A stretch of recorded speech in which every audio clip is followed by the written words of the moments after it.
What's up, everybody? Welcome back to another episode of Light Lessons with Sierra. This is our 17th episode, and I am so excited about that. This week, we are focusing on a very powerful light lesson, empathy. There is a world, there is the planet Earth on empathy for a reason. I don't think we survive or thrive if we don't have empathy for one another. If we can't imagine putting ourselves in someone else's shoes, I don't know how we thrive as human beings. This week, one of my best friends on the planet, one of my favorite performers, one of my favorite writers, my favorite artists, my favorite human beings, Sherie Rene Scott, is here to talk to us about empathy. I'm so excited to share everything with you that Sherie talked about. What drew us together and what continues to draw us together is these incredible conversations that we tend to have around topics like this. So it was only right that I brought Sherie on for the light lesson number 17, empathy. So enjoy, let our conversation fill you and take you to new places of ways to think about empathy. And as usual, I am so happy to be sharing these conversations with you, to be on this journey with you, and to just give you another tool for your week, for your month, for your year, for your life, to help us along our way. So enjoy episode 17, Light Lessons with Sierra, featuring Sherie Rene Scott.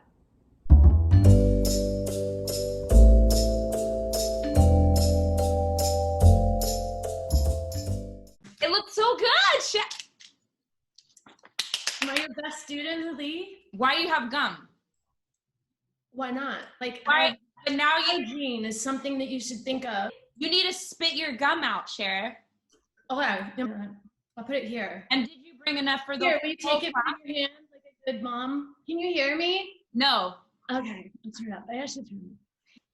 but Like this. that looks cute too. Okay. You have to just make a decision on your I'm background. gonna move it to give them a variety of things. So the editing, you'll be able They to. want this. They want this background. Okay, wait, I'm gonna move this plant because it's making it look like I'm growing a plant. Oh my God, we'll never record.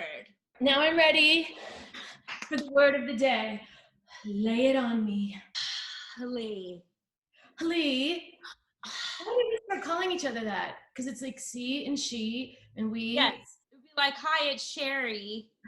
It's she and she. And then she and C. And so we would be like Hali, because even though I see you, I feel like now we're having a formal conversation on Zoom, which is how we should always do our conversation. Why don't we do it this way? Why don't I stack books up and like put on makeup for you always? I know.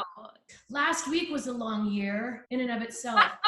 It's been a crazy, crazy time. Last week was a long year, which is why I feel like we need to talk empathy this week. Cher, do you know we've known each other for 13 years? No. Well, isn't it amazing that we have known each other so long and that we're still getting to know each other even more? Like, life is just an amazing thing. I know. Okay, actually, let's start like this. Your son called me what? Oh, the young prince he may like be showing up anytime soon because I also run a school here now for 11th graders. I would go to rehearsal when I was playing Ursula, and you're Sierra, and you're playing Ariel. Yes. So he would hear that I was going to rehearsal to play Ursula, and then that one of my best friends that loved me the most was Sierra, who plays Ariel. And so he just started saying, are you going to rehearsala with Sierra? So that was the beginning of the together. Hashtag rehearsala, hashtag Ariel. So Cher, we're here to talk empathy. In order to talk empathy with somebody, I have to talk to somebody who I genuinely feel like the way that you live your life is so empathetic and full of such integrity. And I just am so glad that you're gonna talk about empathy, and you're gonna listen, everybody. Sherry's gonna make fun of herself, and she's gonna be like, because she knows what I'm saying is right. Yeah, Sherry, just sit there. I know. I But can't no. help it. I'm your A student. It's just the way that it is. She's my crazy aunt. But it's true. And so I just feel like you are an incredibly empathetic person. And so this is who I want people to hear empathy from. Thank you so much. That was it. That was our episode.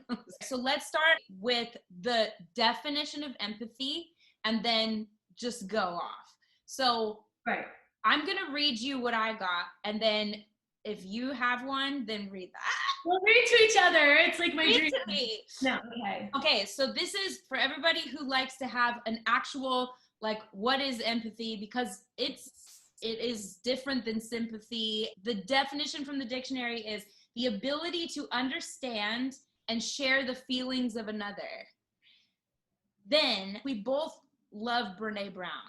And I think it's important to speak about Brene Brown when we're talking about empathy.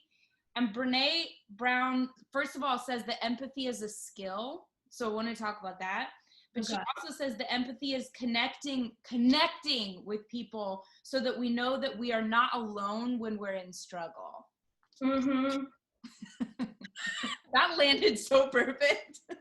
So if I have to follow Brene Brown, like with Yeah, you do. So now be better. Yeah. I think what was interesting when you said it was just because the not great things about empathy, like how it's like not such a blast all the time. But it was fascinating to find out that the etymology of the word is that it's actually a new word, kind of. It's only been around the world since like 1908 or something like that, when two words were put together. So empathia, I can't believe I'm talking like this. I can't believe, but like I'm like so here for this. But I do love etymology. You know, I love words, and and there's nothing else to do now but friggin' like look up etymology. Empathia in Greek, I'm sure I'm mispronouncing it, but you get the idea, it's actually the opposite. It's actually in Greek, it means to like not have care, to kind of be, you know, an a-hole. It's like that.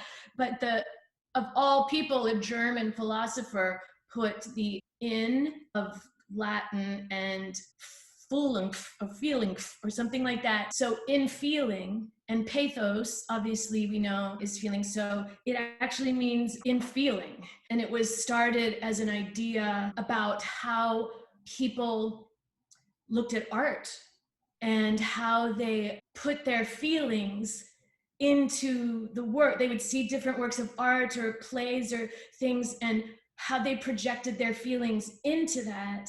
And then over time, it evolved. It's an amazing word kind of to look at where we are today, too, about how this word is so present in our world, like right now, and that it's turned around to being in feeling for someone else, understanding someone else's journey, someone else's feelings, what they're going through. It involves imagination. It involves imagining yourself as what a person is going through, a circumstance. And the flip side of it, as we're learning too, is that it's so easy for you to understand how others are feeling, that it becomes much easier to do that than know what you're feeling yourself. It's so fascinating to me that it comes out of a process of trying to articulate something that we've all been living with for thousands of years. And here it is really coming to the center stage of the world, this idea now of really being forced to understand the hardship that people have to go through by no fault of their own, by the deck being stacked, by toss of a coin, the roll of the dice. It's just, and I think one of the many things that has come out of this mad year is all of this interconnectedness that we're not only learning scientifically, which I love. One of the things I love, you know, is that like science is proving that it's good to be good. You know what I mean? That like, it's like, it pays all these things that were like bleeding heart things, like empathy or concern, or all of these things end up over the long term being the right thing to do for our health, for our world, for the environment. And so empathy is an evolving word, and it's a new word, and it would make sense that it's maybe not so easy for some people to get there. It's not the greatest thing in the world. Trust, we know it's a very vulnerable place to be able to do the work that we've done in our career that allows us to have a safe place to be empathetic with our characters. We have to play people that we would never play or know, and we get in somebody's shoes, which is a really great phrase. We get inside somebody's shoes and we walk around a bit like that, and we do ourselves what we love about theater the most, which is that it connects us to our own humanity. We get in these people's shoes and have empathy and share this craft to go through it for other people, so they can then look and they can have an experience of understanding things they wouldn't have understood, or feel feelings that they wouldn't have felt. It goes back to how you started this, which is that empathy came out of people trying to interpret art. And so it's interesting that you're saying that, because it is a tool for us to have as artists. We aren't getting to exercise that right now because of this pandemic, and people, the audience, isn't getting to have that outlet of them. It feels like it's almost like a shared experience by us being empathetic to our characters, therefore connecting to humanity. You, the audience, are getting to have that experience too, and maybe seeing, well, let's say this too. You and I met doing a show. You were the villain of the piece, and I'm the heroine of the piece. But as we know, there actually aren't heroes and villains. And we can go through like each story and be like, well, here's why. And it is our responsibility to understand every facet of why people are the way that they are. And that's part of why art is so important. And we both feel that. And also what is missing right now to experience that empathy exchange. We are really having to look at that with each other in our lives right now. Does that make sense? No, but I'm gonna just say that it did, because you looked really pretty saying it, and exactly. So that was it. You did get it. I did. Yes, it's it's a lot of stuff going on. There's a lot of stuff happening to our psyche. I mean, like, one of the big things I've been trying to articulate, and I'm going to get back to your villain, like, antagonist protagonist thing, but the show must go on was a saying that Broadway gave to the world, to like the sports, and like people would say that in basketball game, the show must go on, like you get down, you get up, and it was something we gave to the world, and it's something I lived my life by, kind of. I made life decisions with that kind of the show must go on thing, and certainly we made day-to-day decisions about our health that we're just going to power through, and the show is not going on now. For the first time, even in September 11th, that was unheard of, to stop 3 shows. This is just, we're down for the count, and some industries can come back 25% even, and we got 0, nothing. And so I think it's great you are staying creative through this time and sharing this with people. I know where it comes from in you, in the most pure, excited, enthusiastic place in spirit.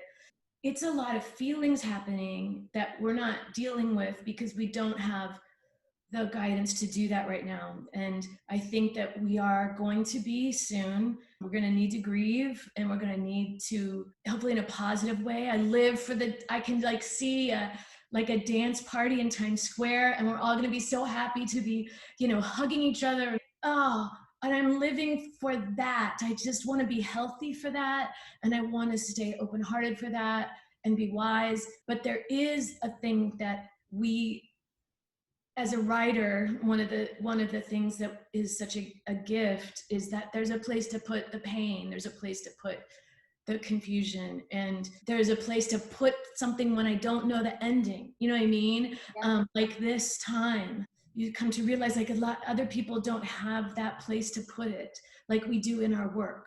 And that's why they do go to theater, because then they can maybe feel their own feelings they weren't recognizing or couldn't have time for, or we're pushing through. By pain, I mean the pain of life and all of its sadness and beauty and joy and tragedy, like all of it. You see that it's all beautiful. I think that that's what we're going to have to kind of assimilate when we get some stability in our lives again after this time. with empathy and work, I think one of the, playing a villain is more, I thought it would be, it is like sometimes to play more fun to play villain. Look at what's happening in our world. I mean, it's just like, what the F? Like, are you effing me? Like, who would think of this? But that's kind of what we love. We have to get in touch with our own, like, oh God, I wish I could do whatever the F I wanted to do and get away with it and still like, and villains kind of have, a lot of them have that thing. We used to say like, well, they don't know that they're bad. They think they're doing what they have to do. And you start to understand that they don't view themselves as doing anything bad. But now I'm not so sure about that. Now I think, I think they definitely do know they're doing something bad. And they don't care. What's missing is that they're not thinking of anyone else except themselves. And that's something, if you are being empathetic, you are thinking, you are connecting to someone else. So if the way that you do whatever you want to do is by thinking, well, what do I want to do? As opposed to, how will this affect others or etc. Please. And why it's so great to play villain. And when I first did, and I was so grateful to do that in that production, because one, it was the most diverse production that was happening, and they didn't trumpet it from the mountaintops, Disney, but it was like, your dad was Norm and he was my brother. And we had the most diverse cast and people were related, and it was just the way that it was. I do agree with you about the thinking of others aspect. And here we come to the other spectrum of the empathy thing, is what do I want? And I remember, and you remember a few years ago when that question just like stopped me in my tracks. I was like, what do I want? That's something we get to later. Like, I'm doing what I have to do to get to what I want, right? It's the hard thing about acting too, because we do like to make people happy. I like pleasing people, I like giving them some quality shit, like giving them some good stuff. So there is a fine line between being a people pleaser and being like, no, I'm not a people pleaser, but I do have a capability of sharing something that can bring joy. So that is so gratifying, as we know, to feel that people appreciate your work, and that you feel that all the years that you put into something are appreciated or have value. And it's really easy not to say, well, what do I want to do? What I really want to do? If I lost track of, we're so empathetic with others in our lives, and we're so thinking about the audience. There's a radar that we know we have as performers where we can be completely connected to the person we're with and still know that somebody's getting up and going to the bathroom, house left. There's an awareness of the room that is a skill, like you were saying about the empathy is a skill. And we have to take that awareness of the room that is so important, read the room kind of thing, and genuinely care for others. And then we have to check in with ourselves all the time, because that is where we're aligned with the God of our understanding. The snowflake is the perfect example of why everybody is so amazing. We are everybody is completely different, and yet we're all so much more alike than we are different. But like the thumbprint from like Whirl Inside a Loop, there's just enough that makes you completely different, and you're beautiful and shining and fragile, incredibly fragile, until you all get together and you make something that is so incredibly strong. The thing that's surprising about empathy and life, like you're saying about the villains or the heroines, it's not so clear sometimes. The same thing with empathy. Was it a gift or a curse? I think this time, especially when what I'll say is like the Black Lives Matter movement, that was always something that all of this unfairness is something that a lot of people have been knowing in dealing with for a long, long time. And the anger that I have is that, like, where have you been? Yay, I'm glad that people this year, and I think that's one of the reasons why this happened, is we can have empathy finally, because we were sat down and couldn't do anything. There was no news cycle to get away from it, and people had empathy for this situation. This time, this year, more than anything, I'm like, there are villains. And we need them, because it's really, really good to be like, people that want to be good people. And that is a thing. Wanting to be good is not for any other reason than it's a choice. I'm going to choose that, because it's more fun, it feels better, but sometimes there are people that are villains and they victimize people. And we do have to be less afraid of saying, I was a victim. That's okay. And people are victimized. And we see in our country, especially right now, how scared people are of being victimized, so much so that they will identify with the oppressor. They will identify with the tough guy because dealing with their feelings is so frightening. But so if there are villains, if we're seeing now this like, oh, there actually are villains, are there actually heroes too? Oh, totally. Here's the thing, that they go low, we go high, right? And so, which I totally, that's right on. Yes. But they go so low, they went into like, there's a cellar down there and then a basement and a tunnel and then a cave, and then it's a mile into the cave swimming with bats, and then, but there is a right and a left. There is a right and a wrong. There is a good behavior and bad behavior, and every gradation in between. So if they go low into the caverns and into the places, and where like thought I was at my highest, maybe we can go. Maybe there's another spectrum of love that we haven't delved into yet. And I thought, when I got my head around that in these last few years, I was like, they're going so low. Well, that must mean in the yin and the yang of the universe that we can go higher. Our love, there's more love here than we have experienced yet. And the word empathy coming into our consciousness, when it's discussing our politicians, and like that is a way of governance that ends up being a more effective, cost-effective thing to do in the long term. What is the empathetic, caring, right thing to do on that spectrum? Again, sometimes it's just something that's right, sometimes it is, and sure, it may have some colors of other things in it that are on that scale that are little gray areas, but ultimately it leans towards good. The arc of the moral universe is long, but it bends towards justice. And it's like, I said that. I was just going to say, like, I just made that up. It's like, whoa, sure. Okay, no. But I love that saying. Oh, here it is. Speaking of justice, this young generation is the shit. I know. This young generation is like not I totally agree. Hey, yeah, come say hi. Come say hi. Come say hi to our interview about empathy, Eli. Hi. Hi, young generation. You are the future. Yeah. So this generation that's growing up now and seeing all of this, it ties in so much with what we're talking about, because I don't know how you don't become more and more empathetic as you are growing up in this, because they're seeing everything. He's seeing everything and making decisions based on things that's like, that's just inherently wrong. That's inherently evil. This is inherently good. And we have decisions now. There's so much divisiveness right now. That's what side do you want to be on? And you can be empathetic to both.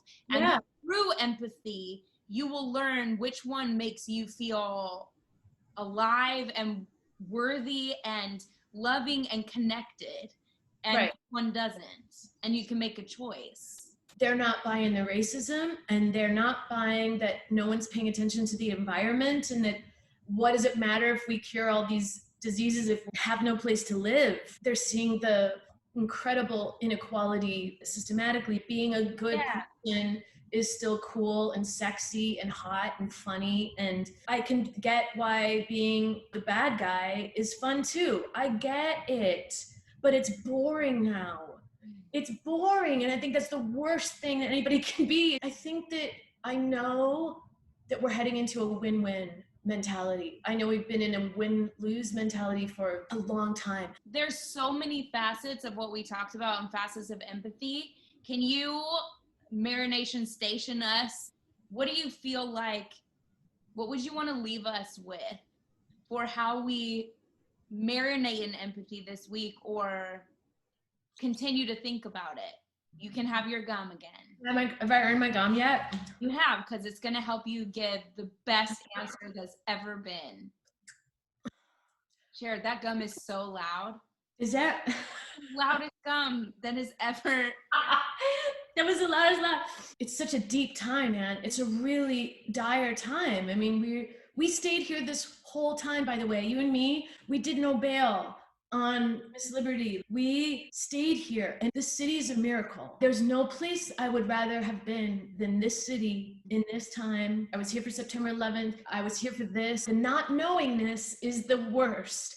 But I want to say that when we really look at it, the not knowingness is our actual state of being. The big things, and I always take comfort in this, the big four, why are we here? Where did we come from? Where are we, by the way, in the scheme of things? And where do we go after when people leave here? Where do they go? They, and it's like Einstein don't know. And if the smartest minds of our time don't know that answers to those four questions and the most connected to God mind, who knows what's possible? So the not knowingness of the big four is where we are. So we've all been through some deep not knowingness. We did the best we could with the information that we had. Yep. Do the best you can in the place you are with the time that you have. I'm just grateful to be here, and I just love this city, and I love this country, and I love this world, and I love life, and I'm excited to start again. Mm-hmm. Because I think we're all going to be starting again. Yes. In a new way with new information and communal information that the world has never had at the same time before like this. This is kind of incredible. And we can access that by our superpower of not knowing. I think it's a superpower now. Oh, that's so cool. Yeah, it is. Activated that superpower. Yeah. Through empathy, through listening and being present with each other as we're going through, not trying to fix it, but just allowing. Yeah, and it takes a friggin' long time. Ooh, patience.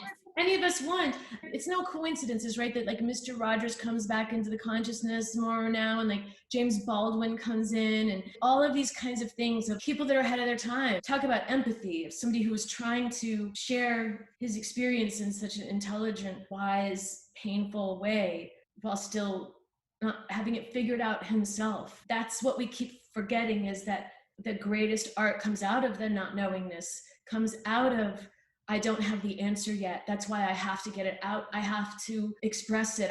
I'm figuring it out. So James Baldwin wrote, one must say yes to life and embrace it wherever it is found, and it is found in terrible places. For nothing is fixed forever and forever. It is not fixed. The earth is always shifting. The light is always changing. The sea does not cease to grind down rock. Generations, like that kid, do not cease to be born, and we are responsible to them because we are the only witnesses they have. The sea rises, the light fails.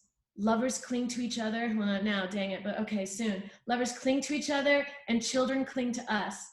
The moment we cease to hold each other, the moment we break faith with one another, the sea engulfs us and the light goes out. We're coming through. We're coming through. The light was going out. The light has gone out for people, but we're not going quietly. We're not going to go without a big fight, and a fight in the best way. Mm-hmm. I mean, they go low, we go high. There's more love here. There's more love here. There's more love here, you know? Sure, that's so good. Just for everybody to keep remembering that there is more love here when we keep seeing the dark, because darkness always has an agenda. Evil always has an agenda. But if that has an agenda, the light and the love must have the same.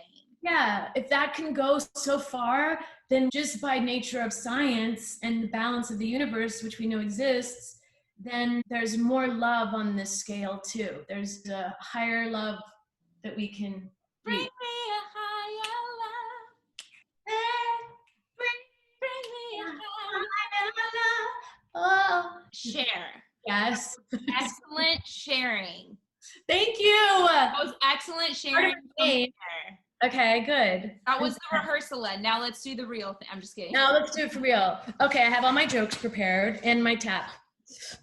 And I love you too. I didn't say that at the beginning. Like, could I be any closer to this thing? But it's like, I love you so much. I'm really glad for the time that we've had together. I'd rather have been working and like making money, but the point is I'm really glad to get to have this time with you, and you're a great person and a great friend, and you have your wig looks really great. So And does yours. that, thank you. Wait, and so, and my mom, Esther, who watches your show, who watched you and Titus 3 times, and who like now in this time, she's sending me Malcolm X quotes because she Come on, Esther. she's like, yeah, she loves, so. Oh. Hi, Esther. Hi, Esther. Hi, Mom. Hey, Cher, I love you. Let us, have dinner later outside. let's have dinner later outside. You're not hungry. You've been chewing on your gum this whole time. I know. Okay, I'll see you later in I like love you. 45 minutes. Okay, love you. All right, come over. All right, love you. All right, bye. Love you, bye.